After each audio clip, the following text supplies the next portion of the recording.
Well, I want to talk about what's happening in the oil market. Just in the last few minutes, we got the latest inventory data in the United States, and we did see the biggest rise in Cushing crude inventories stateside since March. When you look at the actual figures that we saw reported versus expectations, some thought the buildup in U.S. inventories would be stronger. But the U.S. supply-demand story is being watched very closely, as we are also watching the geopolitical tensions in the Middle East, many wondering what Israel's next move will be after Iran's weekend attack on the nation. Let's get some insight and analysis on what they're talking about in the energy market right now. Joining us, Seigle, he's Global Oil Service Director at Rapidan Energy. Clay, what is the biggest single factor that is impacting the price of oil right now? Hey, John, good to be with you.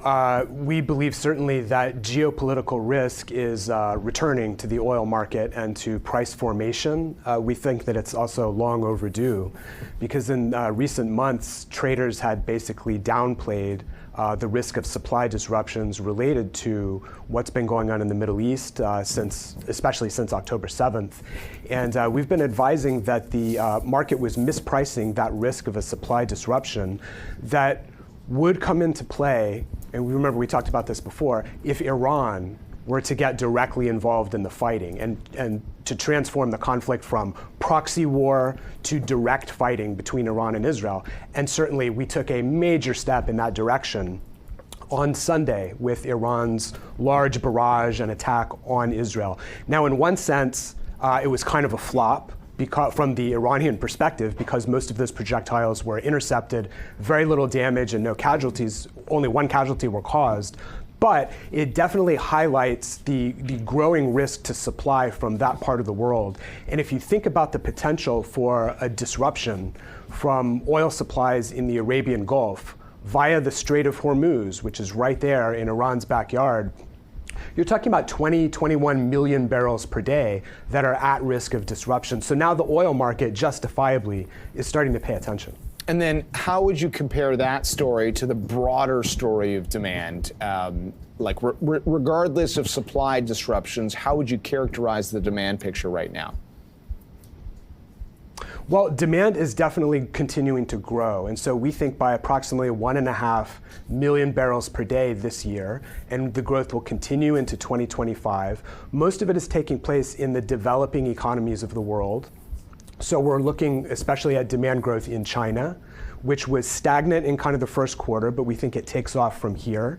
It's growing in India, it's growing in the Middle East and in certain parts of Africa, and also importantly right here in the United States. We think that we're rerunning numbers today, but about 300,000 barrels per day of year-on-year growth in the United States on the back of we managed to dodge an economic slowdown and a recession. And so transportation fuel demand is probably going to be high this summer. So that all goes into the demand growth story in 2024. Just to kind of feed off of what we've been talking about in the stock market for weeks now, and then a heightened conversation this week pushing out expectations for interest rate cuts in the United States. I've seen some analysis suggesting that maybe that actually dampens the case for oil gains from here, that the idea of rate cuts might have actually fueled demand for energy. How do you feel about that? Is that quibbling a little bit? What's your general take?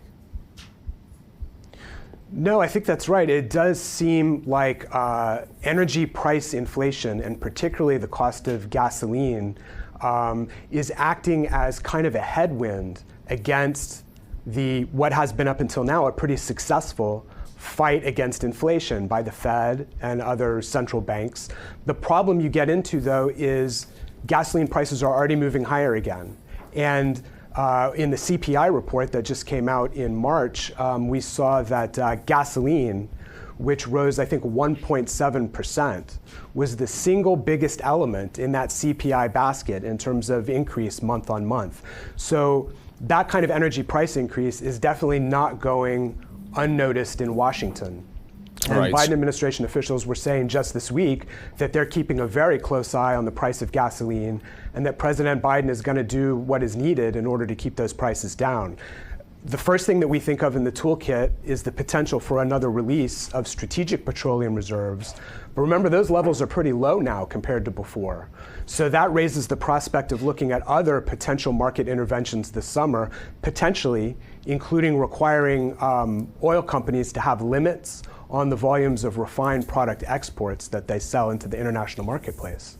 This is a real helpful deep dive into all the components that traders have to think about with the oil price.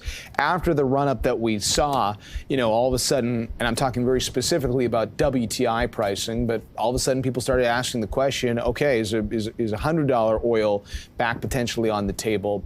As you try to put all the pieces together and map out where oil prices go from here, what's your outlook for 2024? Well, we're constructive on the price of oil, both Brent and WTI, into the second half of this year. We think that looking for averages around 90 means that you're going to have prints, certainly on a daily basis and even weeks, that are in the upper 90s and maybe higher. So $100 oil is not out of the question. Much of it does hinge on what happens in the Middle East and whether we actually see a supply disruption and what mitigations or offsets are brought in on the supply side in order to try to rebalance the market. We have an important OPEC Plus meeting that's coming up, scheduled for June 1st. At the firm, at Rapidan, we believe that they're most likely to hold steady with the supply policy in June. But toward the end of this year, as those world balances between demand and supply get increasingly tighter, maybe they'll be looking at adding a bit of supply later toward the end of this year.